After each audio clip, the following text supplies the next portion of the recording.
M आई live right now? बच्चा party, क्या मुझे देख पा रहे हो?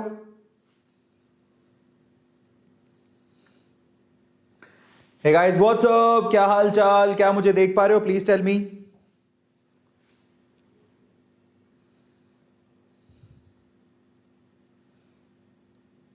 क्या मुझे देख पा रहे हैं, सुन पा रहे हैं? Is everything fine?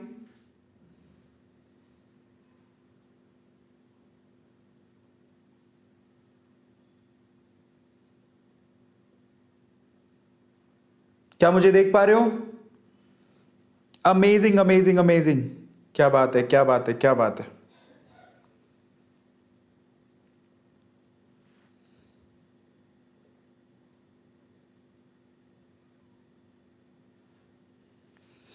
ओके, सो आज हम लोग क्या करना है? Chemical bonding. यस मेरे प्यारे बच्चों, केमिकल बॉन्डिंग। सो चलिए फटाफट से शुरू करते हैं आज के सेशन को। तैयार है मेरा बच्चा पार्टी? या amazing amazing amazing amazing amazing. What's up? Okay,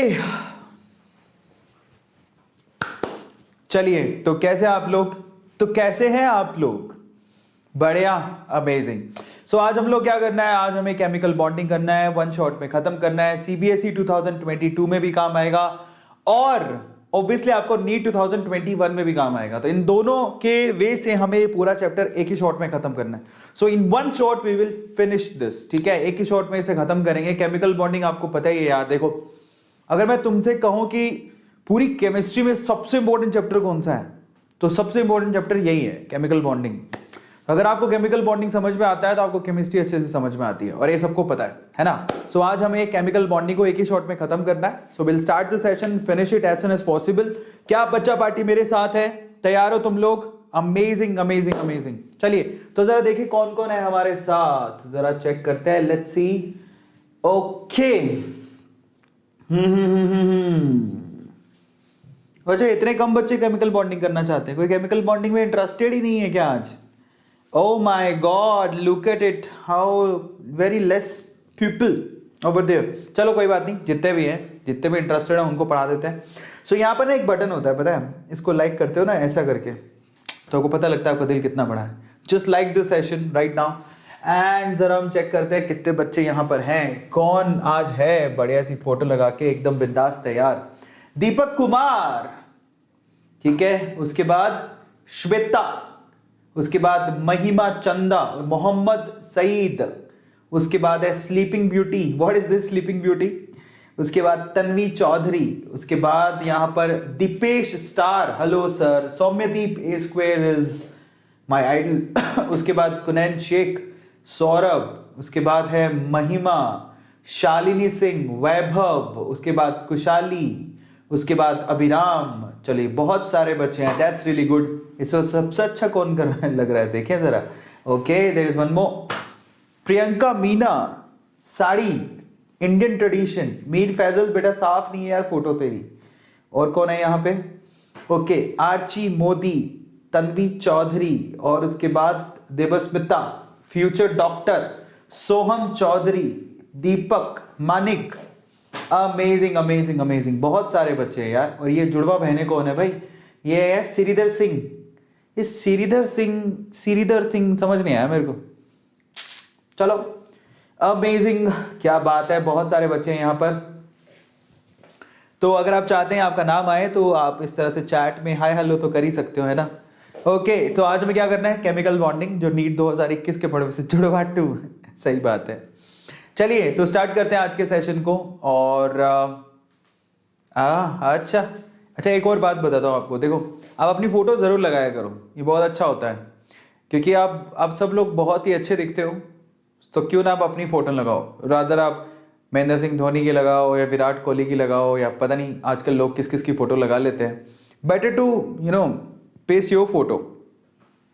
you all are really good, you all are really amazing, है ना। चलिए तो आज के सेशन को शुरू करते हैं। Let's start the session. मैं इसको हटा रहा हूं। ओके, तो हो गए हैं थोड़े थोड़े और बच्चे। आज केमिकल बॉन्डिंग को शुरू करते हैं, और आज ही केमिकल बॉन्डिंग को हमें खत्म करना है, ठीक है। सो चलिए शुरू करते हैं। केमिकल बॉन्डिंग बहुत इंपॉर्टेंट टॉपिक है भाई, सबको पता है बहुत इंपॉर्टेंट है। एक ही शॉट में खत्म करते हैं। अगर आप लोगों ने अभी तक सब्सक्राइब नहीं किया है तो चैनल को सब्सक्राइब जरूर कर लेना। कार्तिका सिंह ने आज की स्लाइड प्रिपेयर किया, so thank you so much Kartika.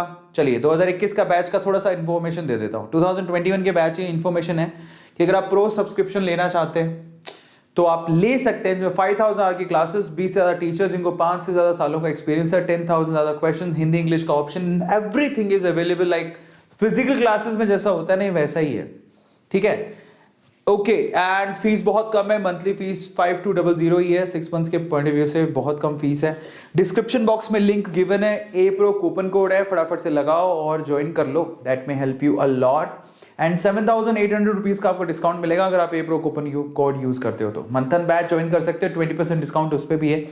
And guys आज के सेशंस की डिटेल, अगर आपने कोई सेशन मिस किया है देन यू कैन सी, बहुत बहुत अच्छे सेशंस हो रहे हैं आजकल, तो आपको full on entertainment and full on पढ़ने को मिल रहा है। चैनल पे 8-8, 9-9, 7 से 6 से लेके 9 सेशन के बीच में आप लोगों को देखने को मिलते हैं, है ना। चलिए तो आज केमिकल बॉन्डिंग को शुरू करते हैं। तैयार है मेरा बच्चा पार्टी एकदम केमिकल बॉन्डिंग के लिए? कौन कौन रेडी है जल्दी से बताओ चैट सेक्शन में। रेडी हो तो चलिए केमिकल बॉन्डिंग को शुरू करते हैं। Let's start chemical bonding. सबसे पहले तो केमिकल बॉन्ड होता क्या है, व्हाट इज केमिकल बॉन्ड? ये केमिकल बॉन्ड का मतलब ये नहीं है कि कोई दो चीजें जो है जैसे रस्सी से बंधी हुई हैं ऐसे, तो कोई थ्रेड नहीं है, कोई रस्सी नहीं है दो एटम के बीच में। So what is chemical bond then? So chemical bond का मतलब क्या होता है? केमिकल बॉन्ड का मतलब होता है, क्या होता है बताओ मुझे, केमिकल बॉन्ड का मतलब क्या होता है? There is a force of attraction between two atom, दो एटम्स के बीच में फोर्स ऑफ अट्रैक्शन को केमिकल बॉन्ड कहते हैं। समझ में आ गया? और फोर्स ऑफ अट्रैक्शन होता क्या है? अपनी जरूरतों की वजह से, एटम्स के अपने बेनिफिट्स हैं एक दूसरे से, है ना। आपने सुना होगा फ्रेंड्स विद बेनिफिट, तो ये होता है एटम्स विद बेनिफिट, ठीक है।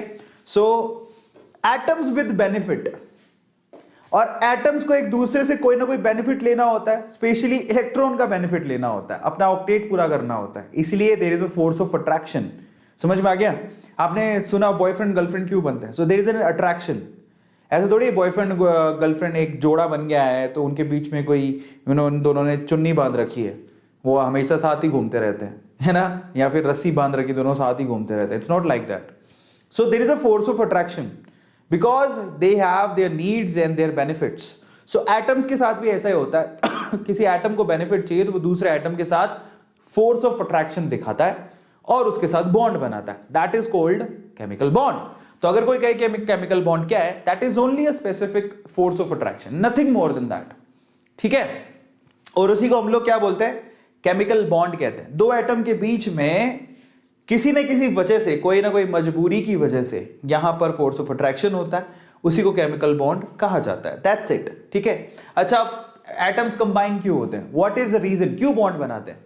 तो उसका सबसे पहला रीजन दिया गया, देखो वो इतना ज्यादा पॉपुलर हो गया था कि काफी लोगों को सही लगता था, जिसको लोग थे ऑक्टेट रूल, ठीक है। बट एक्चुअली ये हर जगह पे काम नहीं करता, ये हर जगह पे काम नहीं करता है, पर फिर भी जो पहला रूल दिया गया था वो ऑक्टेट रूल ही था और वो काफी जगह पे काम करता है, पर इसके बहुत सारे एक्सेप्शंस हैं, तो वो अलग बात है। बट ओवरऑल अगर पहली बार किसी ने थ्योरी दी कि फोर्स ऑफ अट्रैक्शन या फिर केमिकल बॉन्ड क्यों बनता है, तो उसके पीछे का लॉजिक जनरली लोग ऑक्टेट रूल से देते हैं। अब ये ऑक्टेट रूल आया कहां से? तो पीरियोडिक टेबल में क्या हुआ, पीरियोडिक टेबल में सबने पीरियोडिक टेबल देखी हुई है आप लोगों ने? पीरियोडिक टेबल किस किस ने देख रखी है? पीरियोडिक टेबल में आखिर में एक ग्रुप होता है, कौन सा वाला? आखिर में पीरियोडिक टेबल में ग्रुप होता है, दैट इज ग्रुप नंबर 18। अच्छा, उसमें कौन कौन होता है? एक तो हीलियम, उसके बाद नियॉन, उसके बाद आर्गन, उसके बाद क्रिप्टॉन, उसके बाद जीनॉन, उसके बाद रेडॉन। इनकी क्या खास बात होती है? ये जो ग्रुप होता है इसकी खास बात क्या होती है? इनकी खास बात ये होती है कि हीलियम को छोड़ दो, ठीक है, तो हीलियम का जो कॉन्फ़िगरेशन होता है 1s2 एंड बाकी जितने भी आपको दिखाई दे रहे हैं सबका जो इलेक्ट्रॉनिक कॉन्फ़िगरेशन होता है वो ns2 एंड np6 होता है। ये इनका इलेक्ट्रॉनिक कॉन्फ़िगरेशन होता है। अब मजे की बात देखो, मजे की बात यह है कि जब साइंटिस्ट लोगों ने रिसर्च करी तो पता लगा कि भाई यही है जो बॉन्ड बनाते नहीं है। So they have least interest to make bond, मतलब वो कहते हैं कि हमें कोई इंटरेस्ट नहीं है, हट। ऐसा हीलियम को देखा आपने, He2 नहीं लिखा होता, वो He लिखा होता है। हीलियम कहता है हट, अपन बॉन्ड नहीं बनाएगा। क्यों? अपन स्टेबल है बाबा, अपन स्टेबल है।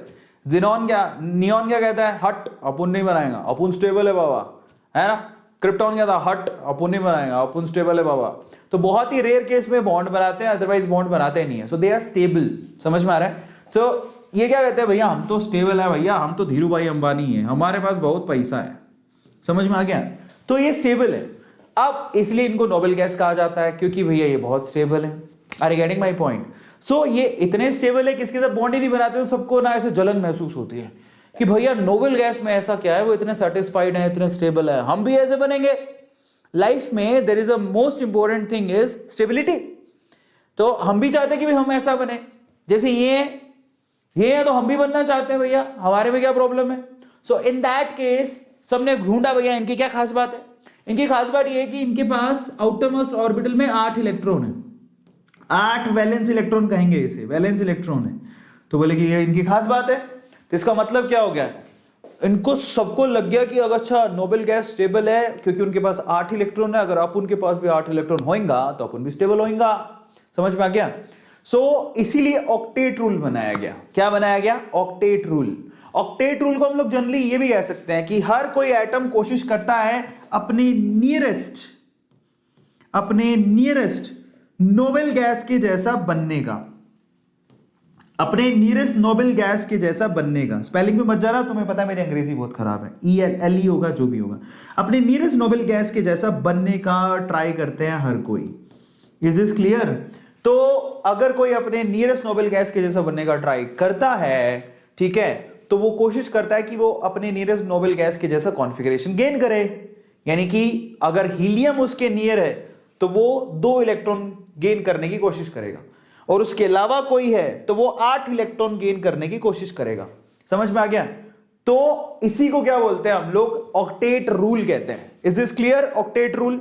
तो पहला किस किस को समझ में आ गया कि ऑक्टेट रूल का मतलब 8 इलेक्ट्रॉन को पूरा करना ताकि हम लोग क्या हो जाएं? स्टेबल हो जाएं, मतलब अपने नियरेस्ट नोबेल गैस के जैसा बनना। तो अब देखो इसका एग्जांपल लो। इसका एग्जांपल है नाइट्रोजन। आपने कभी गौर किया हो कि एग्जाम्पल बहुत सारे हैं इसके, कोई भी एग्जाम्पल ले लो आप। यहाँ पर हाइड्रोजन एग्जाम्पल ले सकते हो, नाइट्रोजन एग्जाम्पल ले सकते हो, ऑक्सीजन एग्जाम्पल ले सकते हो। आपको पता होगा कि hydrogen to hydrogen single bond होता है, nitrogen to nitrogen triple bond होता है, oxygen to oxygen double bond होता है। ऐसा क्यों होता है? ये एक ही बॉन्ड क्यों बना रहा है? ये 3 बॉन्ड क्यों बना रहा है? 2 बॉन्ड क्यों बना रहा है?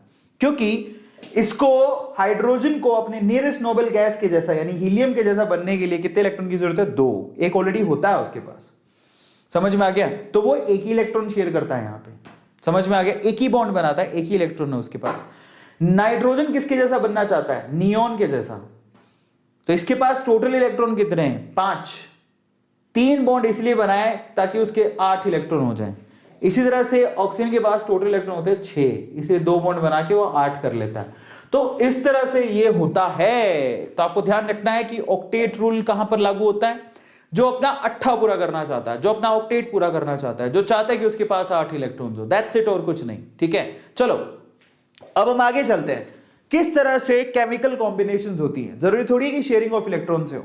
तो जरा देखो यहां पर केमिकल कॉम्बिनेशन या फिर बॉन्ड की फॉर्मेशन किस किस वे से होती है। पहला तो कंप्लीट ट्रांसफर ऑफ इलेक्ट्रॉन से, इलेक्ट्रॉन की कंप्लीट ट्रांसफर भी की जा सकती है, पूरी तरह से इलेक्ट्रॉन ट्रांसफर कर दिया गया सामने वाले को, उससे भी हो सकता है। या फिर दूसरी, आप इलेक्ट्रॉन की शेयरिंग भी कर सकते हो। कंप्लीट ट्रांसफर ऑफ इलेक्ट्रॉन होता है जहां पर, वहां पर आयनिक बॉन्ड बनता है। Is this clear? और जहां पर इलेक्ट्रॉन्स की शेयरिंग होती है वहां पर कोवलेंट बॉन्ड बनता है। ठीक है, तो इस तरह से आप 2 कॉम्बिनेशंस देखते हो, 2 फोर्स ऑफ अट्रैक्शंस देखते हो, तो 2 एटम के बीच में होता है। मतलब एक जगह पे तो कंप्लीट ट्रांसफर होता है, एक इलेक्ट्रॉन देगा, दूसरा इलेक्ट्रॉन लेगा, जिसने दिया वो कैटायन में कन्वर्ट हो जाएगा, जिसने लिया वो एनायन में कन्वर्ट हो जाएगा, तो वो आयनिक बॉन्ड बनाएगा। और एक होता है शेयरिंग ऑफ इलेक्ट्रॉन, जहां पर इलेक्ट्रॉन दिए या लिए नहीं जाते हैं, बस साझेदारी होती है। भैया तुम भी एक दो, हम भी एक देंगे। समझ में आ रहा है? वहां साझेदारी होती है। तो आयनिक बॉन्ड में एक होता है राजा और एक होता है प्रजा। राजा देता है, प्रजा लेती है, जिससे कैटायन बनता है और एनायन बनता है और आयनिक बॉन्ड बनता है। और कोवलेंट बॉन्ड में कोई राजा प्रजा नहीं है, तुम भी साझेदार, मैं भी साझेदार, बिजनेस अपन दोनों का। तुम भी डालो एक इलेक्ट्रॉन, अपन भी डालेंगे एक इलेक्ट्रॉन। समझ में आ गया? So there is a sharing of electron, that is called covalent bond. चलिए अब आयनिक बॉन्ड को पढ़ते हैं। सबसे पहले तो आयनिक बॉन्ड कैसे बनता है? That's very easy, complete transfer of electron से बनता है। ठीक है, यहां पर इलेक्ट्रॉन की ट्रांसफर कंप्लीटली होती है, एक एटम देता है, दूसरा लेता है। ठीक है, सो आप लोगों ने वो गाना सुना है, कौन सा वाला? दो किस्म के नेता होते हैं, एक देता है एक पाता है, एक देश को लूट के खाता है, एक देश पे जान लुटाता है। वाह वाह वाह। एक मरा तो नामो निशान ही नहीं, एक यादगार बन जाता है। नहीं, तो इस आयनिक बॉन्ड से मुझे याद आ गया। सो आयनिक बॉन्ड में क्या होता है? आयनिक बॉन्ड में कंप्लीट ट्रांसफर होता है इलेक्ट्रॉन का। क्या होता है? Complete transfer. कंप्लीट ट्रांसफर होता है यहां पर इलेक्ट्रॉन का। जैसे कि एग्जांपल के तौर पे आप NaCl का ले लो, जिसमें सोडियम है। सोडियम का एटॉमिक नंबर कितना होता है? 11। तो अगर आप उसको पकड़ोगे तो वो होता है 1s2 2s2 2p6 and 3s1। अब ये क्या करता है, जरा ध्यान से देखो। ये अगर आप इसके आप ध्यान से देखोगे तो इसके पास आउटर मोस्ट ऑर्बिट में कितने इलेक्ट्रॉन? एक दिखाई दे रहा है, एक दिखाई दे रहा है सब लोगों को। इसको अपना ऑक्टेट पूरा करना है तो इसको कितने चाहिए? 7 इलेक्ट्रॉन चाहिए। तो 7 इलेक्ट्रॉन तो कहां से मिलेंगे? समझ में आ गया? तो बेटर क्या करता है ये, अगर ये 1 इलेक्ट्रॉन लूज कर दे तो फिर इसका आउटर मोस्ट शेल होगा ये, जिसमें 8 इलेक्ट्रॉन ऑलरेडी हैं। तो 6 और 2 8। Better to leave 1 electron rather gaining 7 electrons. समझ में आ रहा है? तो 7 इलेक्ट्रॉन लेने की बजाय तुम 1 इलेक्ट्रॉन लूज कर दोगे तो तुम्हारे 8 अपने आप ही आउटर मोस्ट शेल में पूरे हो जाएंगे। और वैसे भी सोडियम की नियरेस्ट नोबेल गैस कौन सी है? नियॉन। तो सोडियम किसके जैसा बनना चाहता है? नियॉन के जैसा। समझ में आ गया? तो ये 1 इलेक्ट्रॉन को लूज करता है। तो 1 इलेक्ट्रॉन को लूज करता है और लूज करके किस में कन्वर्ट हो जाता है? Na is converting into Na+ after losing 1 electron. So ये कंप्लीटली 1 इलेक्ट्रॉन को लूज करता है, कंप्लीटली कहता है तुम ले लो, मेरे से कोई प्रॉब्लम नहीं है। और दूसरी तरफ पकड़ो आप किसको? क्लोरीन को। So here we have one more atom जिसको कहते हैं हम क्लोरीन। अगर आप क्लोरीन को ध्यान से देखोगे तो क्लोरीन के पास टोटल 17 इलेक्ट्रॉन्स होते हैं। इसको कैसे भरा जाता है? इसको ऐसे भरा जाता है, पहले शेल में 2 इलेक्ट्रॉन, दूसरे शेल में 8 इलेक्ट्रॉन और तीसरे शेल में 7 इलेक्ट्रॉन। अगर आप देखोगे तो यहां पर पहले शेल में 1 इलेक्ट्रॉन थे, दूसरे में 8 थे और तीसरे में 1 ही था। तो 181 था। यहां पर क्या है? सॉरी 281 था। यहां पर पहले शेल में 2 इलेक्ट्रॉन, दूसरे शेल में 2 + 6 8 इलेक्ट्रॉन और तीसरे शेल में 1 इलेक्ट्रॉन, जबकि यहां पर 2 8 और 7 है। अब इसके लिए क्या बेटर है? अगर इसको ऑक्टेट पूरा करना है तो ये 1 इलेक्ट्रॉन और ले ले तो इसका ऑक्टेट पूरा हो जाएगा। या तो ये 7 इलेक्ट्रॉन दे दे या 1 इलेक्ट्रॉन ले ले। इसके लिए आसान क्या है? 1 इलेक्ट्रॉन लेना। समझ में आ गया? सो ये 1 इलेक्ट्रॉन को गेन करेगा। कौन से वाले को? जो उसने लूज किया है। तो यहां पर ये क्या करेगा? क्लोरीन बेसिकली 1 इलेक्ट्रॉन को गेन करेगा और किस में कन्वर्ट हो जाएगा? Cl- में। दिखाई दे रहा है सब लोगों को? तो यहां पर इसने इलेक्ट्रॉन को लूज किया, इस इलेक्ट्रॉन को गेन किया, ये कैटायन बन गया, ये एनायन बन गया और एक दूसरे के साथ इनका फोर्स ऑफ अट्रैक्शन यानी कि चक्कर चल गया। तो भाई प्लस माइनस को अट्रैक्ट तो करेगा ही। So there is a force of attraction between plus and minus. So in that case here we have ionic bond, that's it, और कुछ नहीं है। So ionic bond basically complete transfer होती है इलेक्ट्रॉन की। Is this clear? तो यहां पर अगर कंप्लीट ट्रांसफर होगा इलेक्ट्रॉन का तो उसे आयनिक बॉन्ड कहते हैं। तो यहां पर जरा ध्यान से चेक करो, यहां पर कंप्लीट एक इलेक्ट्रॉन जो है वो ट्रांसफर किया जा रहा है क्लोरीन की तरफ। इसमें प्लस गेन किया, इसमें माइनस गेन किया और आयनिक बॉन्ड बन गया। अब यहां पर जरा चेक करें कौन कौन से फैक्टर जो आयनिक बॉन्ड को अफेक्ट करते हैं। So let's see the factors affecting the ionic bond. तो आप चेक करना चाहते हैं कौन कौन से फैक्टर जो आयनिक बॉन्ड को अफेक्ट करते हैं। Are you guys ready? देखो मुझे ऐसा लग रहा है जैसे तुम लोग चैट सेक्शन में जिंदा ही नहीं हो। तो कौन कौन यहां पर देख रहा है? जल्दी से बताओ। Factors affecting ionic bond. Ionic bond को कौन कौन से फैक्टर्स जो कि अफेक्ट करते हैं? तो देखो उसमें सबसे पहला फैक्टर है कि आपका जो मेटल है उसकी आयनाइजेशन एंथैल्पी कम होनी चाहिए ताकि वो आसानी से इलेक्ट्रॉन को लूज कर सके। उसके बाद मतलब जो मेटल है उसकी आयनाइजेशन एंथैल्पी कम होनी चाहिए ताकि वो आसानी से इलेक्ट्रॉन को लूज कर सके। पहली चीज तो ये हो गया। फिर जो आपका नॉन मेटल है उसकी इलेक्ट्रॉन गेन एंथैल्पी हाई होनी चाहिए, मतलब भूख हाई होनी चाहिए ताकि वो एनर्जी को रिलीज करे। तो आयनाइजेशन एंथैल्पी ये प्लस में होती है, ये एनर्जी चाहिए होती है जबकि ये एनर्जी रिलीज होती है। तो इलेक्ट्रॉन गेन एंथैल्पी हाई होनी चाहिए, ज्यादा एनर्जी रिलीज होनी चाहिए जिससे वही एनर्जी बॉन्ड बनाने में काम आ जाए। तो क्लोरीन की इलेक्ट्रॉन गेन एंथैल्पी तो वैसे सबसे हाईएस्ट होती है, जो एक इलेक्ट्रॉन को गेन करेगा Cl- में कन्वर्ट होगा और यहां पर इतनी एनर्जी को रिलीज करेगा। यही एनर्जी बॉन्ड बनाने में काम आ जाएगी, है ना, या आयनाइजेशन एंथैल्पी में काम आ जाएगी। फाइनली लैटिस एंथैल्पी भी ज्यादा होनी चाहिए। लैटिस एंथैल्पी क्या होती है? जब ये प्लस और ये माइनस आपस में अट्रैक्ट करेंगे, कौन कौन सा? ये Na+ और Cl- आपस में अट्रैक्ट करेंगे तो अट्रैक्शन के बाद जब ये एक दूसरे के साथ कंबाइन हो जाएंगे तो यहां पर एनर्जी रिलीज होगी, उसी को लैटिस एंथैल्पी कहते हैं। So when Na+ gas and Cl- gas combine with each other, क्योंकि एक दूसरे को अट्रैक्ट करेंगे तो क्या करेंगे? एक दूसरे के चार्ज को खत्म करेंगे और Na+ NaCl सॉलिड में कन्वर्ट हो जाएंगे। तो इन दैट केस जो एनर्जी रिलीज हो रही है उसी को लैटिस एंथैल्पी कहते हैं। तो यहां पर क्या है? आई की वैल्यू कम होनी चाहिए, जबकि इलेक्ट्रॉन की एंथैल्पी ज्यादा होनी चाहिए, और आपकी लैटिस एंथैल्पी भी ज्यादा होनी चाहिए, क्योंकि ये दोनों एनर्जी निकल रही है जो कि आगे प्रोसेस में काम आ जाएगी, और ये एनर्जी यूज हो रही है। तो यूज होने वाली चीज कम होनी चाहिए, ये कंज्यूम हो रही है कम होना चाहिए, और जो आउटपुट आ रहा है वो ज्यादा होना चाहिए। Is this clear? तो ये आपको ध्यान रखना है। तो this is how you can check the factors affecting ionic bond. Is this clear? चलिए अब कोवेलेंट बॉन्ड की तरफ चलते हैं। So will see covalent bond. Basically covalent bond में तो बहुत सिंपल है। कोवेलेंट बॉन्ड में क्या होता है? शेयरिंग होती है इलेक्ट्रॉन्स की, ठीक है। तो आयनिक बॉन्ड था पहला, दूसरा है कोवेलेंट बॉन्ड। कोवेलेंट बॉन्ड में होती है शेयरिंग। भाई दो ऐसे आदमी जिनको इलेक्ट्रॉन चाहिए, कोई देने को तैयार ही नहीं है। जैसे कि एग्जाम्पल के तौर पर देखो, कोवेलेंट बॉन्ड कहां पे बनते हैं? सो कोवेलेंट बॉन्ड कहां बनता है? सपोज करो कि एक हाइड्रोजन है, ठीक है। अब वो हाइड्रोजन के पास कितने इलेक्ट्रॉन है? एक दूसरा भी हाइड्रोजन है, उसके पास कितने इलेक्ट्रॉन है? एक। ये कहता है मुझे हीलियम के जैसा बनना है, ये कहता है मुझे भी हीलियम के जैसा बनना है। समझ में आता है? ये कहता है मुझे हीलियम के जैसा बनना है, तू मुझे एक इलेक्ट्रॉन दे दे। ये कहता है मुझे भी हीलियम के जैसा बनना है, तू मुझे एक इलेक्ट्रॉन दे दे। दोनों लड़ने लग गए, धूम धूम धूम धूम, मार देंगे, पीट देंगे, ओए ओए। बाद में उनको शांति कराने के लिए, इनकी साठगांठ कराने के लिए उनको एक आइडिया दिया अरविंद अरोड़ा ने। बोला ओए बाबू, शेयरिंग क्यों नहीं कर लेते? सो इन दैट केस इन दोनों ने शेयरिंग कर ली।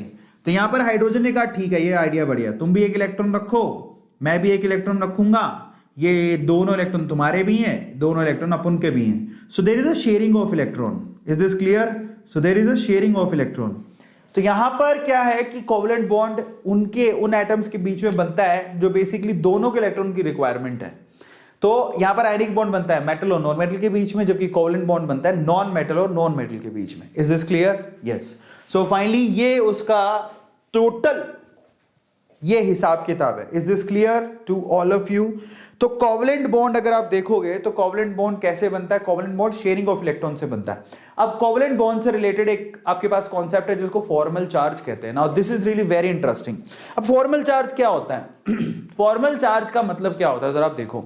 तो फॉर्मल चार्ज का मतलब क्या होता है? ये तो फॉर्मूला है। फॉर्मल चार्ज का मतलब होता है जब भी कोवेलेंट बॉन्ड बनता है, आपने काफी जगह कोवेलेंट बॉन्ड बनते देखा होगा, तो कोवेलेंट बॉन्ड बनते टाइम हर एक एटम के बीच, एक एटम के ऊपर एक चार्ज आता है। It may B zero, it may B minus, it may B plus, ठीक है, उसे फॉर्मल चार्ज कहते हैं। तो यहां फॉर्मल चार्ज निकालने का तरीका क्या है? तो यहां फॉर्मल चार्ज निकालने का तरीका यह है कि आप अगर किसी एटम का फॉर्मल चार्ज निकालना चाहते हैं तो आपको एक तो चाहिए उसके वैलेंस इलेक्ट्रॉन कितने हैं, उसमें से आप उन इलेक्ट्रॉन्स को माइनस कर दोगे जो यूज उसने करे ही नहीं है, और उसमें से आप बॉन्डेड इलेक्ट्रॉन बाई 2 करके माइनस करोगे। तो ये फॉर्मूला है। मैं आपको सिंपल फॉर्मूला बताऊं, इससे भी आसान फॉर्मूला है मेरे पास। तो इससे आसान फॉर्मूला क्या है? अरविंद अरोड़ा फॉर्मूला। आपको सिर्फ ये चेक करना है कि उसके पास बैलेंस इलेक्ट्रॉन कितने हैं, उसमें से अनयूज्ड इलेक्ट्रॉन माइनस करने हैं, उसमें से जितने बॉन्ड है, नंबर ऑफ बॉन्ड बनाए वो माइनस कर देने हैं।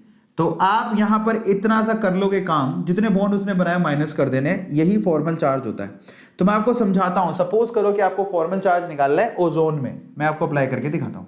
सो if you want to calculate the formal charge on ozone 3 oxygen, तो पहले आप लुईस स्ट्रक्चर बनाओ इसकी। अगर आप इसकी लुईस स्ट्रक्चर बनाओगे तो आपको लुईस स्ट्रक्चर कुछ ऐसी दिखेगी। ये आपको पता होना चाहिए। इसके बाद 2 इलेक्ट्रॉन होते हैं, इसमें प्लस का चार्ज होता है, इसके बाद 6 इलेक्ट्रॉन होते हैं। लुईस स्ट्रक्चर आती है कि नहीं आती? माइनस का चार्ज होता है, इसके बाद 4 इलेक्ट्रॉन्स होते हैं। तो थोड़ा बहुत तो आइडिया होना चाहिए, फ्रीक्वेंट होने चाहिए। आप तो मैं मान लेता हूं कि भैया ये आपके पास वैसे चार्जेस दिखाई दे रहे हैं, बट फिर भी ठीक है, ये आपकी ऑक्सीजन नंबर 1 है, ये ऑक्सीजन नंबर 2 है, और ये ऑक्सीजन नंबर 3 है। And if you want to calculate the formal charge, पहली वाली ऑक्सीजन पे चलो कैलकुलेट करके दिखाता हूं। अगर आप पहली ऑक्सीजन पे कैलकुलेट करना चाहते हैं तो कैसे कैलकुलेट करोगे? आप बताओ कि हर एक ऑक्सीजन के पास वैलेंस इलेक्ट्रॉन कितने होते हैं? 6। तो पहली ऑक्सीजन के पास भी वैलेंस इलेक्ट्रॉन 6 ही होंगे। यहां पर पूछे valence electron of that atom, तो 6 ही होते हैं। उसमें से कितने इलेक्ट्रॉन उसने यूज नहीं किए? तो देखो 2 इलेक्ट्रॉन उसने यूज नहीं किए, ऊपर दिख रहे हैं, तो माइनस का 2। फिर माइनस क्या करोगे? कितने बॉन्ड बनाए हैं उसने? इस ऑक्सीजन ने कितने बॉन्ड बनाए हैं? 1 2 3। जो फर्स्ट ऑक्सीजन है उसने कितने बॉन्ड बनाए हैं? 2 ये रहे और 1 ये रहा, 3। तो ये माइनस कर दो तो कितने बचेगा? प्लस का 1। और आपको पता ही है उसमें प्लस का 1 चार्ज है ऑलरेडी। ये देखो, ये तुम पहले लगाई हो, समझ में आ गया? क्योंकि इसने क्या किया, इसने अपने दोनों इलेक्ट्रॉन यहां पर शेयर किए हैं, इसी वजह से उसमें प्लस का 1 चार्ज है और इसमें माइनस का 1 है। वही प्रूफ कर रहे हैं फॉर्मल चार्ज से। अगर ऑक्सीजन नंबर 2 पर मान लो कोई कहता है कि चलो निकाल के बताओ ऑक्सीजन नंबर 2 पे फॉर्मल चार्ज कितना होगा, तो आप बताओ। इस ऑक्सीजन, ये है ना ऑक्सीजन नंबर 2, तो बताओ इसके बाद वैलेंस इलेक्ट्रॉन कितने हैं? 6।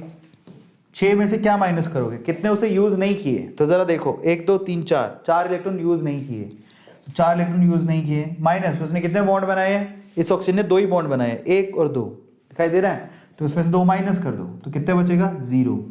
तो इस पे फॉर्मल चार्ज कितना है? 0। Is this clear? अब बताओ ऑक्सीजन नंबर 3 का कैसे निकालोगे? सो ऑक्सीजन नंबर 3 का if you want to calculate, this is the oxygen number 3, ठीक है। तो अब इसके पास वैलेंस इलेक्ट्रॉन कितने होते हैं? 6। 6 में से माइनस करो, ये वैलेंस इलेक्ट्रॉन 6 है उसके पास, माइनस करो, माइनस में से क्या माइनस करोगे? अब कितना उसने यूज नहीं किया? अनयूज्ड इलेक्ट्रॉन 1 2 3 4 5 6, 6 इलेक्ट्रॉन यूज ही नहीं करे, माइनस कितने बॉन्ड बनाए हैं उसने? 1 बॉन्ड बनाया है, एक ही बॉन्ड बनाया है 1, तो ये कितना हुआ? माइनस का 1। तो जरा आप चेक करो, +1 0 एंड -1 यही चार्ज था, इसी को फॉर्मल चार्ज कहते हैं। किस किस को समझ में आ गया? सिंपल है। वैलेंस इलेक्ट्रॉन कितने हैं? उसमें से अनपेड इलेक्ट्रॉन, सॉरी जो अनयूज्ड इलेक्ट्रॉन है उसको माइनस करो, अनयूज्ड इलेक्ट्रॉन, फिर कितने बॉन्ड बनाए हो माइनस कर दो। तो इस तरह से फॉर्मल चार्ज निकाला जाता है। Is this clear? सबको समझ में आ गया? तो ये तरीका होता है फॉर्मल चार्ज निकालने का। बल्ले बल्ले, या बहुत बढ़िया, समझ में आया? समझ आएगा तो मजा आएगा, मजा आएगा तो समझ आएगा, ठीक है। सो इस तरह से निकाला जाता है। एग्जांपल के तौर पे और 3 मैंने आपको बता दिया कैसे निकालना होता है। ऑक्सीजन नंबर 1 पे चार्ज है +1 जो उसकी 1 है, ऑक्सीजन नंबर 2 पे चार्ज है 0 एंड 3 पर चार्ज है -1, जो सामने एग्जांपल दिख रहा है, मैंने आपको दिखा दिया। अब आगे चलते हैं, डायपोल मूवमेंट क्या होता है। देखिए डायपोल मूवमेंट एक ऐसा कॉन्सेप्ट है जो बड़ा इंटरेस्टिंग है, जो आपको पोलैरिटी के बारे में बताता है। किसी भी मॉलिक्यूल, चाहे आयनिक हो चाहे कोवलेंट हो, उसमें एक्चुअली यहां पर पोलैरिटी, डायपोल जनरेट हुए हैं क्या, प्लस और माइनस, समझ में आ गया? उसी की स्ट्रेंथ के बारे में बताता है। तो डायपोल का मतलब होता है measurement of bond polarity, bond की पोलैरिटी का मेजरमेंट, इसको क्या बोलते हैं? डायपोल। तो जैसे कि आप मान लो H और F के बीच में बॉन्ड है, तो यहाँ हाइड्रोजन और फ्लोरीन के बीच में बॉन्ड है, तो फ्लोरीन इज मोर इलेक्ट्रोनेगेटिव, तो क्या करेगा? इलेक्ट्रॉन्स को अपनी तरफ खींचेगा। आ रहा है समझ में?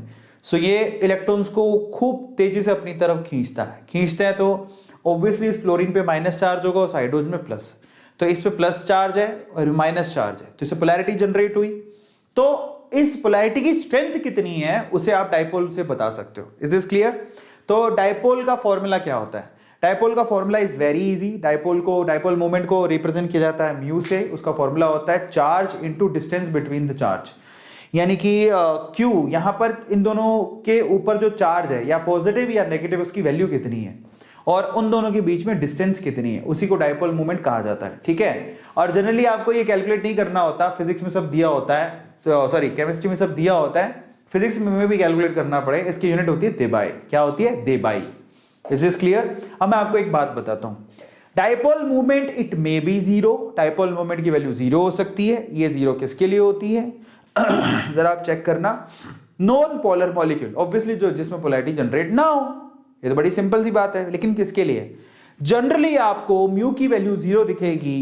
देखो जनरली, हर जगह एक्सेप्शन होते हैं, मैं उनकी बात नहीं कर रहा हूं। अदरवाइज जिसके पास लोन पेयर नहीं होते, जनरली जिनकी शेप ज्योमेट्री के बराबर होती है, उन पे डायपोल मोमेंट हमेशा 0 ही होता है, ऑलमोस्ट, एक्सेप्शन को छोड़ के, ठीक है। और डायपोल मोमेंट नॉन जीरो भी हो सकता है, ये पोलर होती है।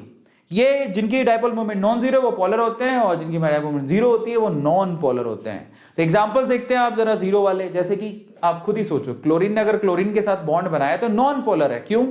डायपोल मोमेंट जनरेट क्यों होता है, इसकी सिचुएशन भी समझो। डायपोल मोमेंट एक्चुअली जनरेट होता है इलेक्ट्रोनेगेटिविटी के डिफरेंस की वजह से, अदरवाइज तो होगा ही नहीं। तो यहां पर अगर आप देखोगे तो क्लोरीन ने क्लोरीन के साथ बॉन्ड बनाया, और क्लोरीन आपस में इलेक्ट्रॉन को तो नहीं खींच सकते। क्यों? क्योंकि इसकी इलेक्ट्रोनेगेटिविटी और इसकी इलेक्ट्रोनेगेटिविटी तो सेम है। सो यहां पर पोल जनरेट ही नहीं होंगे, तो ये बेसिकली क्या होंगे? Non polar. ये तो आपको पता है, दैट्स वेरी इजी। एंड एक और मॉलिक्यूल लेते हैं CO2। अब यहां पर सीन कुछ अलग है, यहां पर हालांकि इलेक्ट्रोनेगेटिविटी में डिफरेंस है। Oxygen is more electronegative than carbon, तो यहां पर जो डायपोल मूवमेंट की डायरेक्शन है वो कार्बन से ऑक्सीजन की तरफ है। कैसे? आप याद रखिएगा कि डायपोल मूवमेंट की डायरेक्शन ली जाती है वो लेस इलेक्ट्रोनेगेटिव एलिमेंट से मोर इलेक्ट्रोनेगेटिव एलिमेंट की तरफ ली जाती है। समझ में आ गया? ऐसे अगर आप इस बॉन्ड की तरफ देखोगे तो यहां पर भी कार्बन से ऑक्सीजन की तरफ। अब हुआ क्या? डायपोल मूवमेंट एक वेक्टर क्वांटिटी है। इन दैट केस जितना उस तरफ डायपोल मूवमेंट खींचा जा रहा है उतना ही इस तरफ खींचा जा रहा है। समझ में आ गया? तो ओवरऑल एक दूसरे को क्या करेंगे? कैंसिल। तो इसका डायपोल मूवमेंट भी क्या होगा? 0। क्लियर? अब जैसे एक और एग्जांपल लो, जैसे कि यहां पर ट्रांस 1,2 डाइक्लोरोइथीन, अगर आप देखोगे तो ये carbon to carbon double bond है, एक क्लोरीन यहां एक क्लोरीन यहां, ये क्लोरीन अपोजिट डायरेक्शन में लगे हुए हैं तो ट्रांस हो गया। अब इसका डायपोल मोमेंट भी 0 है, क्यों? कार्बन से क्लोरीन की तरफ डायपोल की डायरेक्शन इस तरफ, और यहां पर भी कार्बन से क्लोरीन की तरफ ही है, तो अपोजिट हो गया ना एक दूसरे से, तो यहां डायपोल मोमेंट 0 होगा। This is how you can predict it. Non zero कहां होता है? नॉन जीरो ऑब्वियसली जहां पर डायपोल मोमेंट की स्ट्रेंथ दिखे आपको, जैसे कि HCl देखो आप, chlorine is more electronegative, electron को खींचेगा, डायपोल मोमेंट का डायरेक्शन होगा H से Cl की तरफ, तो यहां डायपोल मोमेंट नॉन जीरो है। That's very perfect. एक और एग्जांपल ले लो, जैसे कि H2O में जरा ध्यान से चेक करना, यहां पर होता क्या है, hydrogen is less electronegative, hydrogen से ऑक्सीजन की तरफ डायरेक्शन जा रही है, हाइड्रोजन से ऑक्सीजन की तरफ डायरेक्शन जा रही है, वेक्टर क्वांटिटी है। और मजे की बात देखो, ऑक्सीजन से ऊपर की तरफ, क्योंकि लोन पेयर ऊपर होते हैं, ऑक्सीजन से ऊपर की तरफ क्यों जा रही है? क्योंकि लोन पेयर ऊपर की तरफ बनाते हो, आपको पता होगा ना। लोन पेयर देखो, ये लोन पेयर, और वैसे भी देख लो ये भी दोनों ऐड ही हो रहे हैं, तो जब ऐड ही हो रहे हैं वेक्टर एक दूसरे के साथ अगर ऐड हो जाए तो वो नॉन जीरो ही होगा, जीरो कहां से होगा? ठीक है। एक और एग्जांपल देखो, एक और एग्जांपल में आपने सिस वाला एग्जांपल लिया, पिछली बार ट्रांस लिया था, इस बार सिस लिया है। तो सिस में क्या है? कार्बन से क्लोरीन की तरफ, कार्बन से क्लोरीन की तरफ, इन दोनों का वेक्टर है, रिजल्टेंट निकालोगे तो नीचे ही आ रहा है, दैट इज नॉन जीरो। तो यहां पर जीरो नहीं है, नॉन जीरो है।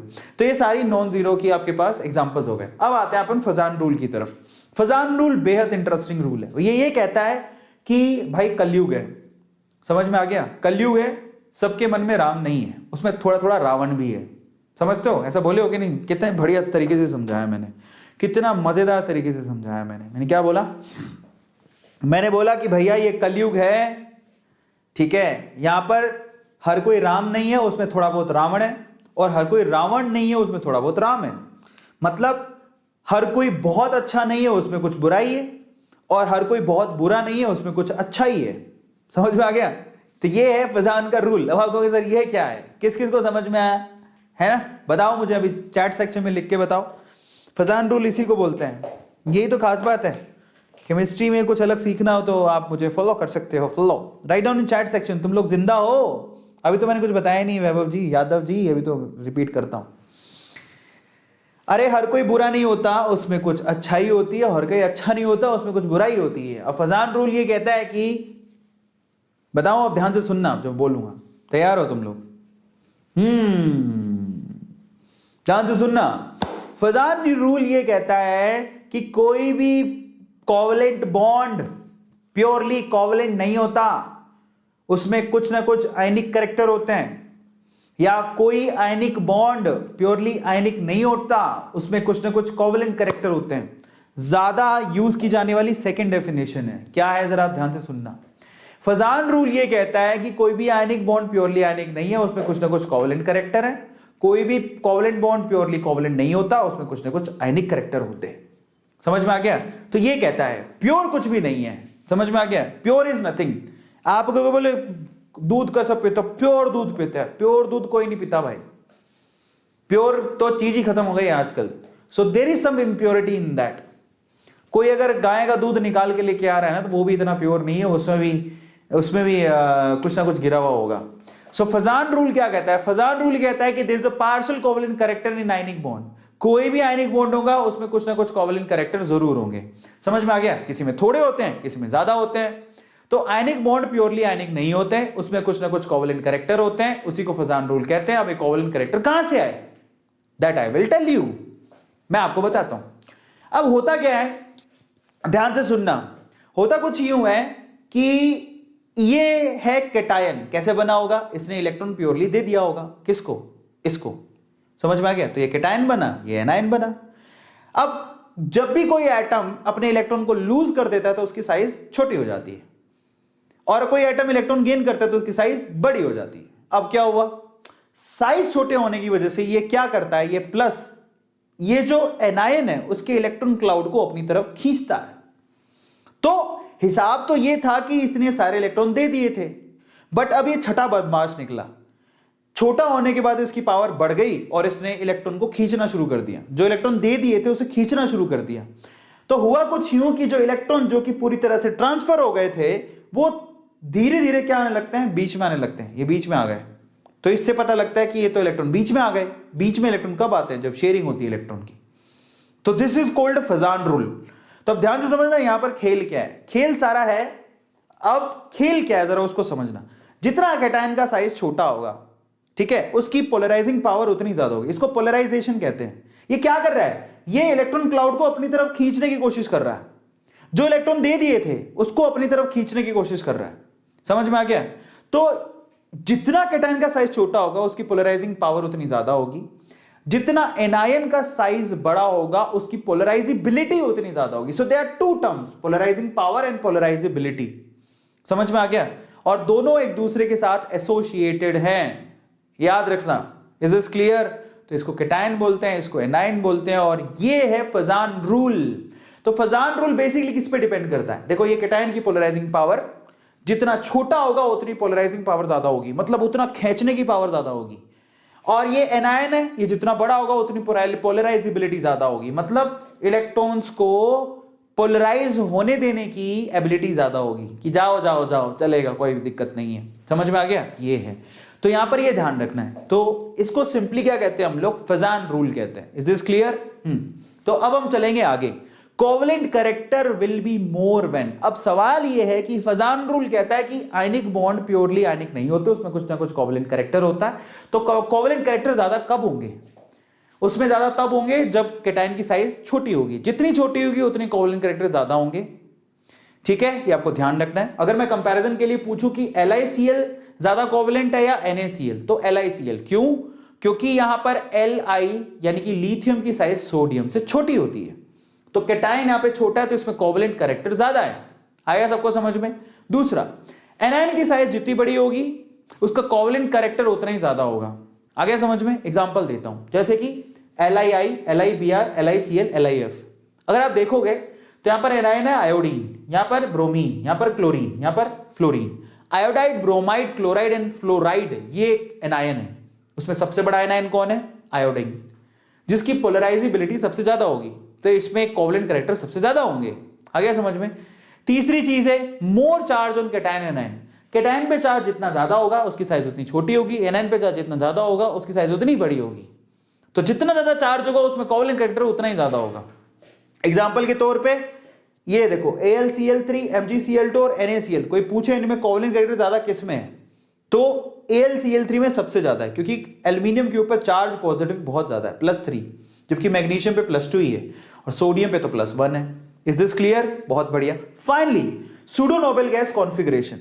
जिस कैटायन के पास सूडो नोबल गैस कॉन्फ़िगरेशन होगा उसमें कोवेलेंट कैरेक्टर ज्यादा होंगे।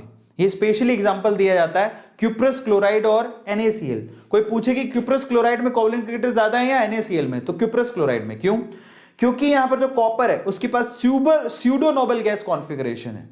इसमें d इलेक्ट्रॉन्स है जिनकी स्क्रीनिंग क्या होती है? बहुत ही पुअर, जिसकी वजह से कॉपर की साइज छोटी है एज कंपेयर टू सोडियम। तो मैं आपको वैसे ही बता सकता हूं, जिसकी साइज, देखो कैटायन की साइज छोटी होती है, इसका मतलब उसकी पोलराइजिंग पावर ज्यादा होगी, तो उसमें कोवेलेंट कैरेक्टर ज्यादा होंगे। तो CuCl जो है बेसिकली इसमें कॉपर की साइज छोटी है, कॉपर +1 की साइज छोटी है, और क्योंकि उसमें सूडो नोबल गैस कॉन्फ़िगरेशन है तो आप कह सकते हो उसमें कोवेलेंट कैरेक्टर ज्यादा है।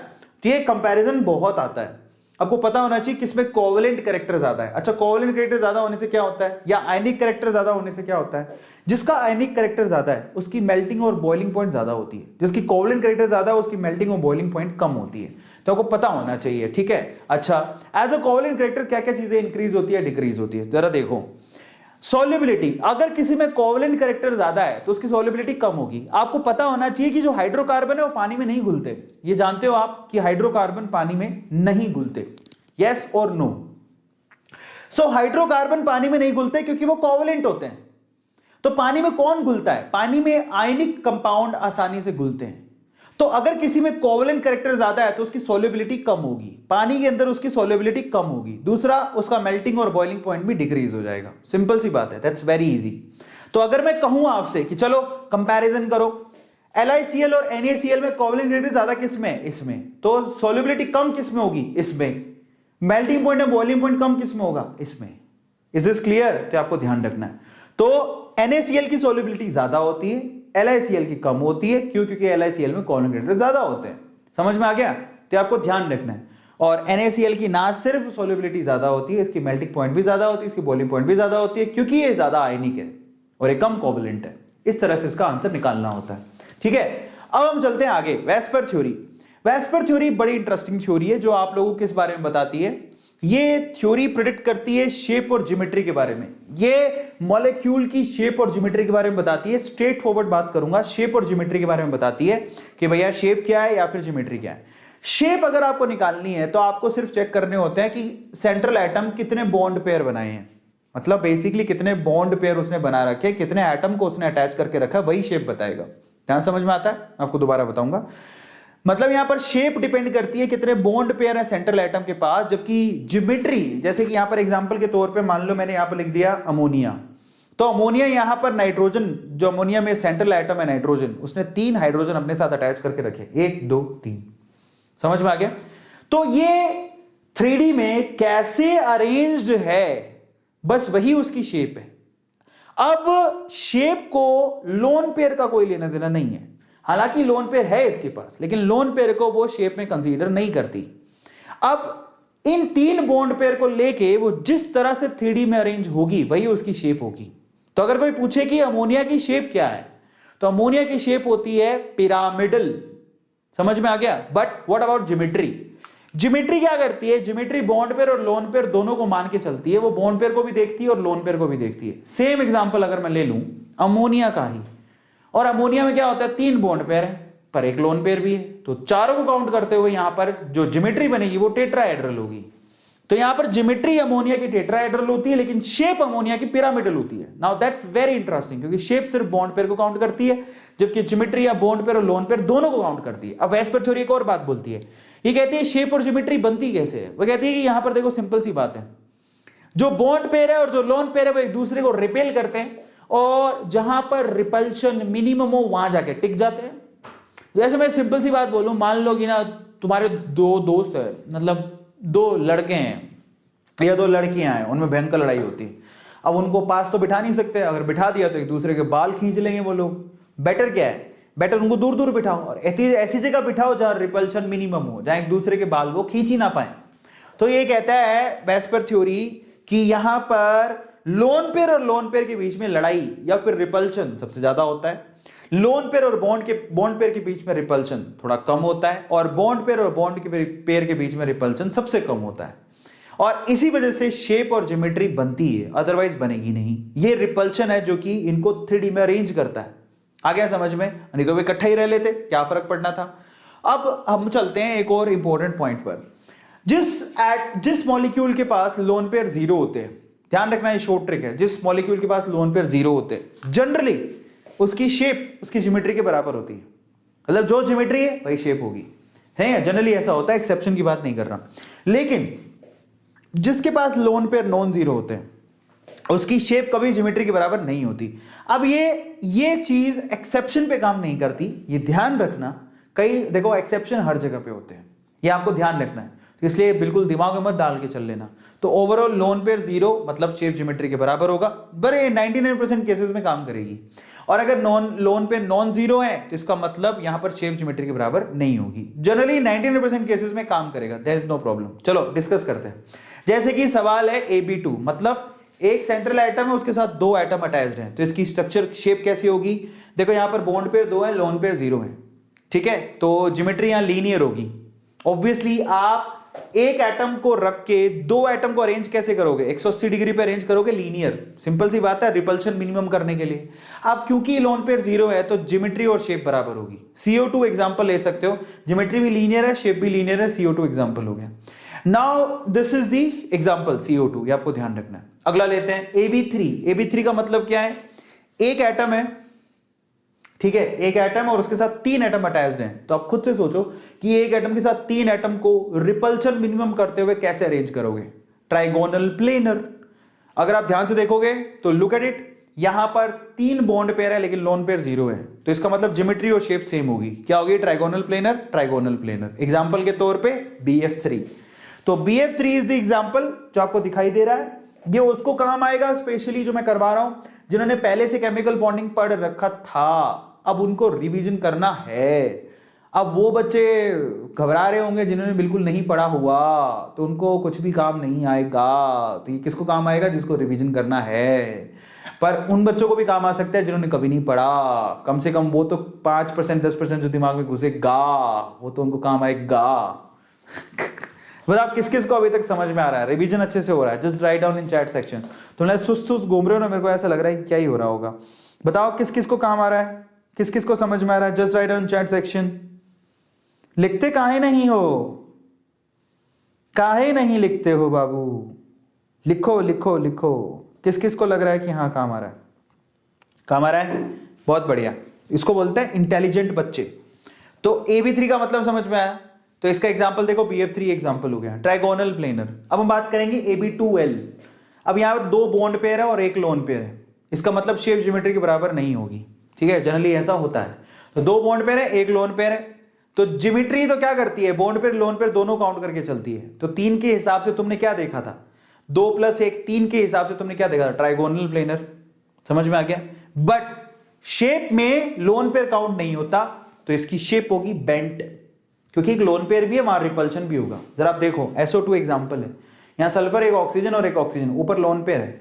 इस लोन पेयर की वजह से यहां पर लोन पेयर तो बॉन्ड पेयर रिपल्शन होता है, इसलिए सीधी नहीं है, ये बेंट हो जाती है ऐसे। हालांकि लोन पेयर की वजह से ही इसकी बेंट स्ट्रक्चर बनी है, स्टिल हम लोग लोन पेयर को काउंट नहीं कर रहे शेप के अंदर, अदरवाइज तो इसकी ज्योमेट्री शेप के बराबर हो जाती है। नाउ दैट्स वेरी इंटरेस्टिंग चीज, ठीक है। अगले नेक्स्ट करते हैं AB4 का क्या मतलब है? 4 बॉन्ड पेयर है, 0 लोन पेयर है। तो इसका मतलब 0 लोन पेयर मतलब ज्योमेट्री शेप के बराबर होगी। समझ में आ गया?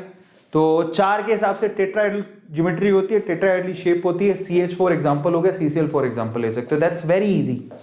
तो अगर आप CH4 देखो तो टेट्राहेड्रल होती है, सबको पता है। बट अगर मैं 4 को ऐसा कर दूं तो 3 + 1 मतलब 3 बॉन्ड पेयर और 1 लोन पेयर, देन तो 3 और 1 के हिसाब से अगर ऐसा हुआ 3 बॉन्ड पेयर 1 लोन पेयर, तो ज्योमेट्री तो वही रहेगी, ठीक है, जो पीछे पढ़ के आए थे तुम, क्योंकि ज्योमेट्री को तो दोनों को कंसीडर करना होता है, इसको भी और इसको भी। तो 4 के हिसाब से टेट्राहेड्रल, बट इसको लोन पेयर को नहीं देखना है। तो अगर आप लोन पेयर को नहीं देखो तो फिर इसका क्या होगा शेप? इसका होगा ट्राइगोनल पिरामिडल शेप होगा।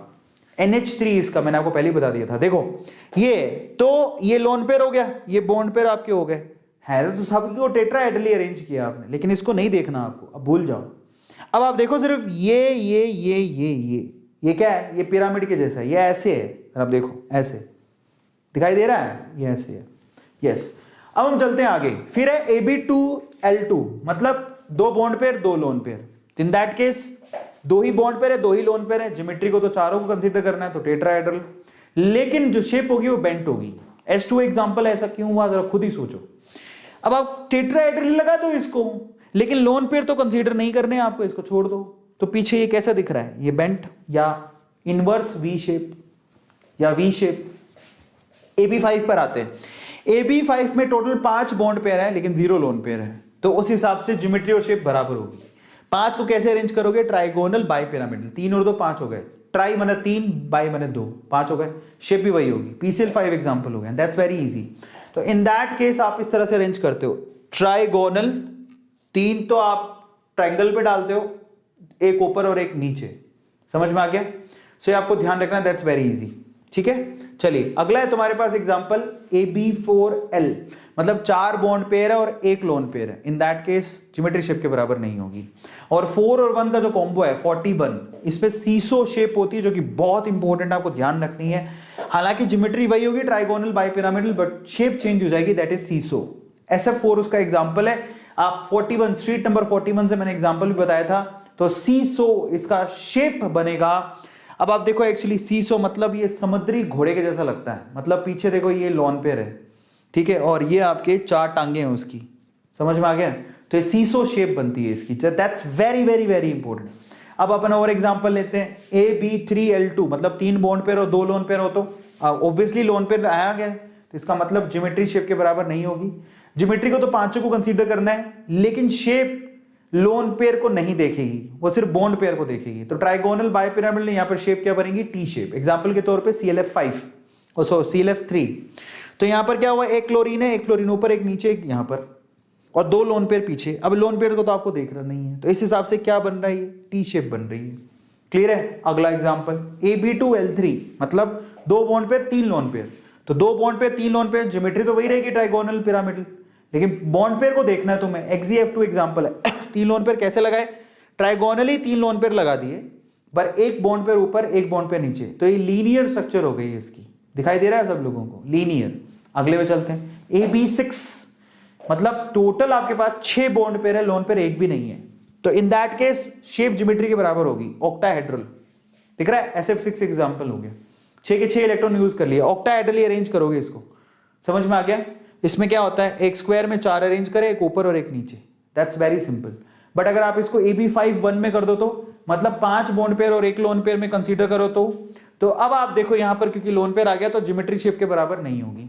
इन दैट केस ज्योमेट्री आपकी ऑक्टाहेड्रली है, क्योंकि दोनों कंसीडर करना है, 5 और 1, लेकिन शेप वाले को लोन पेयर नहीं देखना, तो इन दैट केस यहां पर स्क्वायर पिरामिडल उसको देखने को मिलेगा।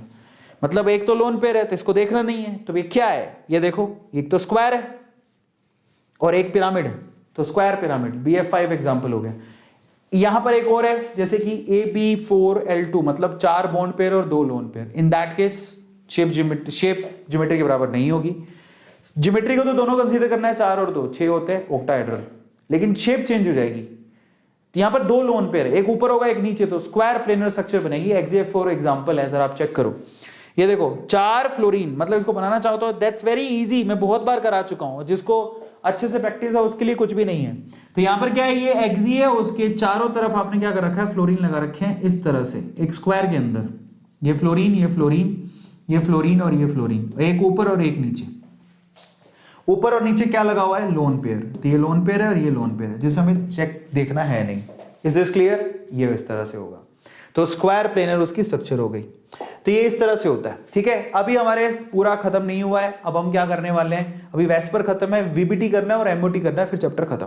इससे पहले मैं आप लोगों से रिक्वेस्ट करूंगा, अगर आप लोगों ने नीट का क्रैश कोर्स ज्वाइन करना है तो 8,000 रुपए का क्रैश कोर्स है। A-NEET कूपन कोड लगाओ, 20% डिस्काउंट है उसमें, लिंक डिस्क्रिप्शन बॉक्स में गिवन है। पूरा नीट का सिलेबस कर सकते हो, full time part time test, doubt solving sessions, everything is available. 2 way interaction है, टीचर से बात भी कर सकते हो। 7 दिसंबर से शुरू हो रहा है, मतलब 2 दिन पहले से शुरू हुआ है।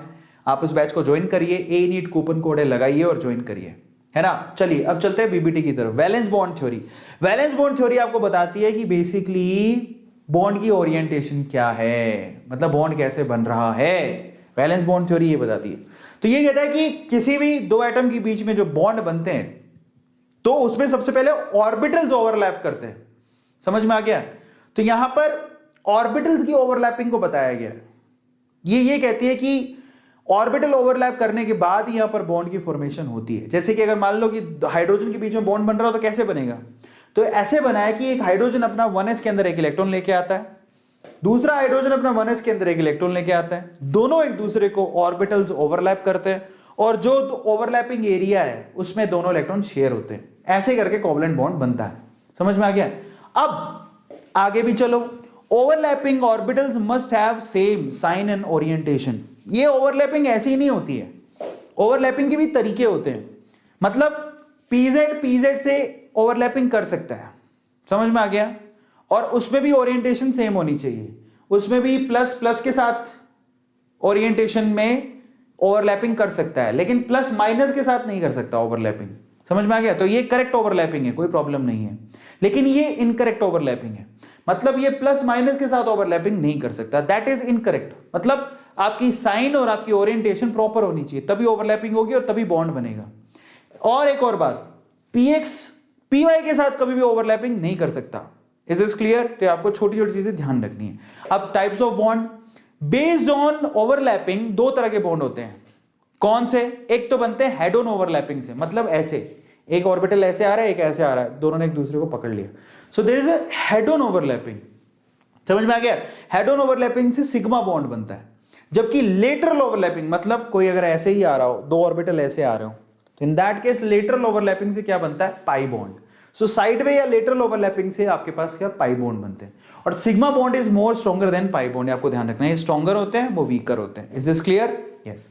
अब हम चलते हैं आगे। सिग्मा बॉन्ड किस किस के बीच में बनता है? जब s ऑर्बिटल दूसरे s ऑर्बिटल के साथ ओवरलैपिंग करता है तो सिग्मा बॉन्ड बनता है, नो प्रॉब्लम। दूसरा बनता है p के साथ ओवरलैपिंग करेगा तो भी सिग्मा बॉन्ड बनेगा। ठीक है, इस तरह से हेड ऑन ओवरलैपिंग करेगा तो सिग्मा बॉन्ड बनेगा, नो प्रॉब्लम। उसके अलावा एस पी के साथ कर रहा होगा तो भी सिग्मा ही बॉन्ड बनेगा।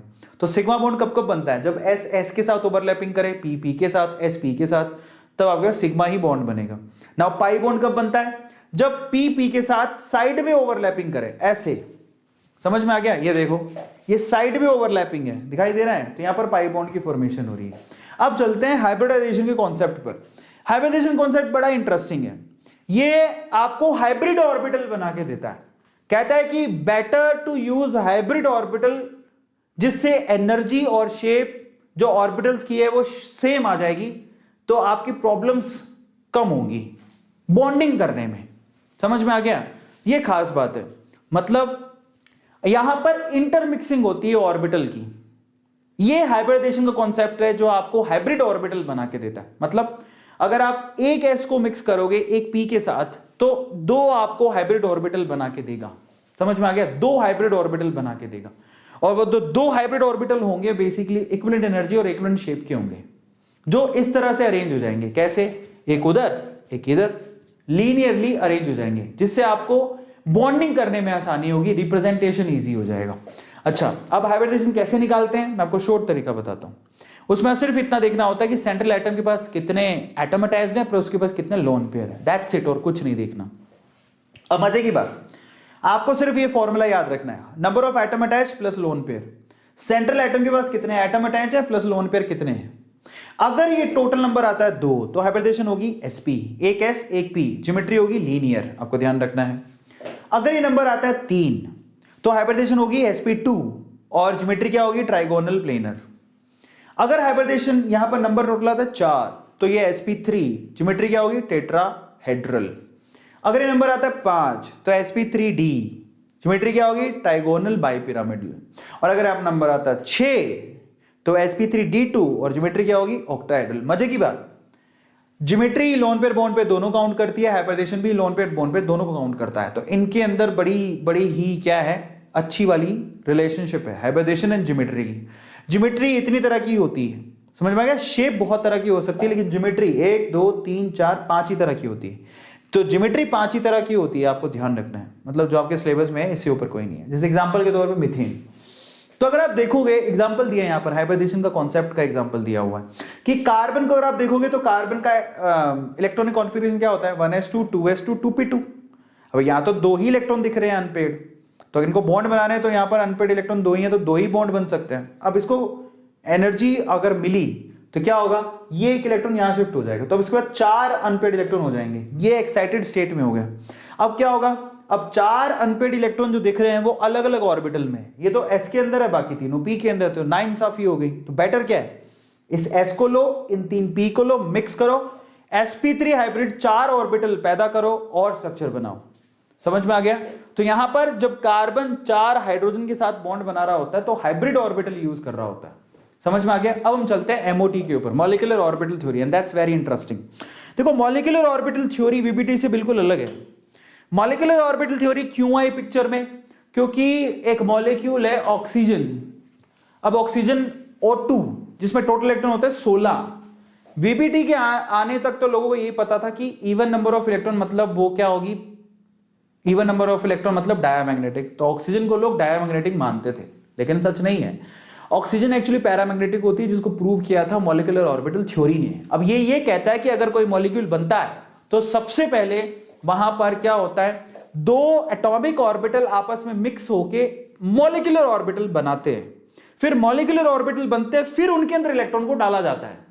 समझ में आ गया? अब जरा समझो, सबसे पहले क्या होगा? ये थ्योरी एक स्टेप एडवांस में चलती है। वो कहती है अगर तुमको 2 एटम को मिक्स करके एक बॉन्ड बनाना है तो सबसे पहले इनके एटॉमिक ऑर्बिटल आपस में मिक्स होके, कितने मिक्स हुए हैं? मान लो उसका एक का s दूसरे का s, एक एटम का s दूसरे एटम का s मिक्स होके क्या करेंगे? मिक्स होके 2 मॉलिक्यूलर ऑर्बिटल बनाएंगे। ठीक है, जिसमें एक की एनर्जी कम होगी, एक की एनर्जी ज्यादा होगी।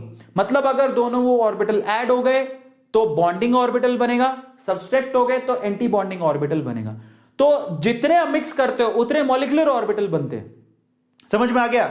आपने 2 मिक्स किए तो 2 मॉलिक्यूलर ऑर्बिटल बनेंगे, जिसमें से एक एनर्जी कम होगी, दूसरे की एनर्जी ज्यादा होगी। एक को बोलेंगे बॉन्डिंग ऑर्बिटल, एक को बोलेंगे एंटी बॉन्डिंग ऑर्बिटल, एक को बोलेंगे सिग्मा, एक को बोलेंगे sigma star. Is this clear? तो ये आपके पास इनकी खास बात यही होती है, ठीक है। हाई एनर्जी का मतलब होता है लेस स्टेबिलिटी, तो इसका मतलब ये जो बॉन्डिंग ऑर्बिटल है इनकी एनर्जी कम है तो ये ज्यादा स्टेबल है। समझ में आ गया? ये थोड़े अनस्टेबल हैं, ये बॉन्डिंग को प्रमोट करते हैं, ये बॉन्डिंग को प्रमोट नहीं करते। तो मॉलिक्यूलर ऑर्बिटल की स्टोरी बड़ी सिंपल है, वो ये कहता है कि भैया सिंपल सी बात है, यहां पर अगर कोई दो एटम आपस में मिक्स होना चाहते हैं तो पहले उनके ऑर्बिटल को मिक्स होना पड़ेगा और मॉलिक्यूलर ऑर्बिटल बनाने पड़ेंगे, फिर आप उनमें इलेक्ट्रॉन भरोगे। क्लियर है? ये सिंपल सी कहानी कहते हैं। अब ओवरऑल ले देके आपको मॉलिक्यूलर ऑर्बिटल थ्योरी के जो ऑर्बिटल डायग्राम्स है वो याद होने चाहिए, बस वो तब आपका काम हो जाएगा।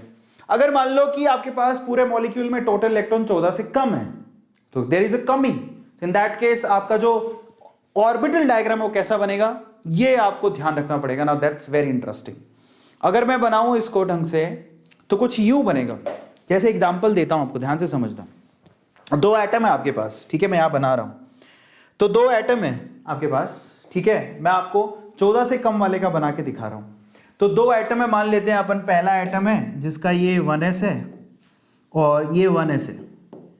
इस पहले एटम का 1s ऑर्बिटल, इस एटम का 1s ऑर्बिटल आपस में मिक्स होके क्या बनाएंगे, क्योंकि ये एक ऑर्बिटल, ये वो दो ऑर्बिटल है तो दो ऑर्बिटल बनेंगे, एक की एनर्जी थोड़ी ज्यादा होगी और एक की एनर्जी कम होगी। समझ में आ गया? तो ये जो नीचे बना है उसको बोलेंगे सिग्मा 1s, ऊपर वाले क्या बनेंगे, सिग्मा स्टार 1s। सिग्मा क्यों लिखा? क्योंकि एस एस के साथ जब ओवरलैपिंग करेगा तो सिग्मा बॉन्ड बनेगा, तो सिग्मा लिख दिया। ये बॉन्डिंग वाला है, ये एंटी बॉन्डिंग वाला है। इसी तरह से इसका 2s, इसका 2s, ये 2s लिया, इसका 2s लिया, ये आपस में मिक्स होंगे तो दो ऑर्बिटल बनेंगे, एक की एनर्जी कम होगी, एक की एनर्जी ज्यादा होगी। सही है? नीचे वाले क्या बोलेंगे, सिग्मा 2s, ऊपर वाले क्या बोलेंगे, सिग्मा स्टार 2s। क्लियर है? ये बन गया। इसी तरह से अब 1s 2s के बाद क्या आता है, 2p। 2p के अंदर टोटल तीन ऑर्बिटल होते हैं, 2px 2py 2pz। तो इसका भी क्या लेंगे, तीन ऑर्बिटल, 2px 2py 2pz, तीन तीन है। तो अगर आप इसके तीन लोगे, इसके तीन लोगे तो टोटल 6 हो गए। तो इसका मतलब यहां पर 6 ऑर्बिटल बनने चाहिए, तो वो कैसे बनेंगे? Now that's very interesting. In that case क्या होगा, अब आपको भी पता है कि अगर pz ने सिग्मा बॉन्ड बनाया तो px और py क्या करेंगे, पाई बॉन्ड बनाएंगे। तो यहां पर क्या होता है, पाई बॉन्ड वाले नीचे, px और py पाई बॉन्ड वाले नीचे, टोटल तीन नीचे होंगे, तीन ऊपर होंगे। तो ये पाई बॉन्ड वाले नीचे और सिग्मा बॉन्ड वाला उससे ऊपर, ये तीन टोटल हो गए। तो इसको बोलेंगे, इसको क्या बोलेंगे, मैं लिख देता हूं, इसको बोला जाता है पाई 2px, इसको बोला जाता है पाई 2py और इसको बोला जाता है सिग्मा 2pz। भाई कैसे याद रखोगी, एरो है जो ऊपर की तरफ जा रहा है, तुम्हारे पास कम है ना 14 से कम, तो तुम्हें ज्यादा चाहिए तो ऊपर की तरफ लेके जा रहा है। इसी तरह से यहां पर बनेगा, तीन और तीन 6 है ना, तीन नीचे बनेंगे, तीन ऊपर बनेंगे, तीन ऊपर बनेंगे, वो कैसे बनेंगे, ये एक ये रहा और एक ये रहा, बस ये याद रखने। ये तुम्हारे पास क्या है, ये है पाई स्टार 2px, ये कौन है, पाई स्टार 2py, और ये कौन है, सिग्मा स्टार 2pz।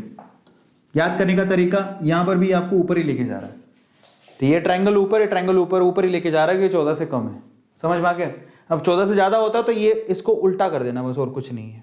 तो आपको डायग्राम दिखाता हूं, दैट्स वेरी इंटरेस्टिंग। जो मैंने बनाया वही है, इसने 1s को कंसीडर नहीं किया, कोई बात नहीं, छोड़ दो उसको, लेकिन 2s और 2s लिया, तो ये सिग्मा 2px सिग्मा 2py, पाई 2px पाई 2py sigma 2pz, pi star 2px pi star 2py sigma star 2pz।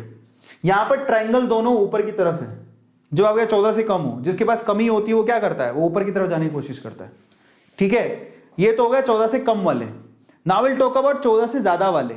ठीक है, ये आपको ध्यान रखना है। अच्छा, बॉन्ड ऑर्डर भी एक चीज होती है। बॉन्ड ऑर्डर क्या होता है, दो एटम के बीच में नंबर ऑफ बॉन्ड कितने हैं उसको निकालने का तरीका। कैसे निकालोगे, इस डायग्राम में जब आप इलेक्ट्रॉन भरने जाओगे, जैसे कि ये तो नाइट्रोजन के लिए बना है, 14 इलेक्ट्रॉन भरने होते हैं।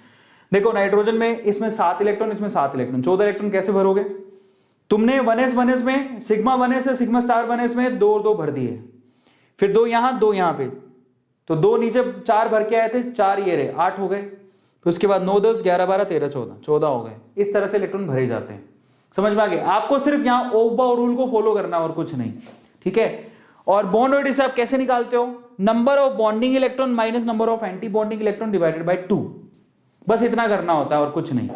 अब हम चलते हैं, और क्योंकि यहां पर अगर आप देखोगे तो सारे इलेक्ट्रॉन पेयर्ड ही हैं, ये भी पेयर्ड है, ये भी पेयर्ड है, ये भी पेयर्ड, तो ये डायमैग्नेटिक होता है। एक आते हैं आपके पास 14 से ज्यादा इलेक्ट्रॉन। अगर आपके पास 14 से ज्यादा इलेक्ट्रॉन हो तो मैंने आपसे कहा था कि नीचे वाले जो ट्राइंगल था उसको उल्टा कर देना। तो मैं आपको दिखाता हूं डायग्राम कैसे होता है। देखो यहां पर कुछ नहीं है, ये देखो सिग्मा 1 है, sigma 2s, sigma star 2s। 1s वाले को k स्टार से लिखा जाता है, ये एज इट इज 2 इलेक्ट्रॉन भरे हैं जैसे इसमें भरे हैं, तो इसको नहीं दिखाया है, दिखा सकते हो, कोई प्रॉब्लम नहीं है। तो सीधे sigma 2s sigma star 2s से शुरू किया है, बट यहां पर आप चेक करो सिग्मा 2pz नीचे आ गया। बस 14 से ज्यादा इलेक्ट्रॉन में ये ट्राइंगल उल्टा कर दिया आपने। देखो अभी ट्राइंगल नीचे है क्योंकि आपके पास पैसा ज्यादा है ना। याद करने का तरीका, जब आपके पास चीज ज्यादा हो तो फिर आप उल्टा कर दो, मतलब आप डिक्रीज करना शुरू कर दो। तो ये देखो ये ट्राइंगल नीचे है बट ये ट्राइंगल अभी भी ऊपर ही है, समझ में आ गया। तो इस तरह से इसको याद करना होता है कि सिग्मा 2pz नीचे आएगा, 2px पाई 2px पाई 2py ऊपर। यहां पर सेम ही है, pi star 2px pi star 2py and sigma 2pz ऊपर ही रहेगा। तो ये डायग्राम आपको याद करने हैं और इन्हीं में इलेक्ट्रॉन भरने हैं, और यहां से आप आसानी से सारी चीजें निकाल सकते हो। इनका बॉन्ड ऑर्डर भी, जो कैसे निकालते हो, बॉन्डिंग में इलेक्ट्रॉन कितने भरे, एंटी बॉन्डिंग में कितने भरे, उसको 2 से डिवाइड कर दो। Is this clear? और यहां से पता लगता है जब आप इसको फॉलो करने जाओगे, ये ऑक्सीजन के लिए भरा गया है, अगर आप फॉलो करने जाओगे तो ऑक्सीजन के पास आपको 2 अनपेड इलेक्ट्रॉन मिलेंगे जो कि यहां दिखाई दे रहे हैं, इसलिए इसको पैरामैग्नेटिक कहा जाता है। Is this clear? तो यहां पर हमारा एमओटी खत्म होता है। फाइनली ये पूरा का पूरा चैप्टर हमने खत्म कर दिया केमिकल बॉन्डिंग का। रिवीजन करा दिया एक बार मैंने आपको, ताकि आप लोगों को पता लगे कि पूरे केमिकल बॉन्डिंग में था क्या, जो 11वीं में पढ़े थे, 11th में पढ़े, उसमें था क्या, फाइनली आपको पता लग गया क्या था। तो ये पूरा टॉपिक्स है जो मैंने आपको कवर करा दिए हैं।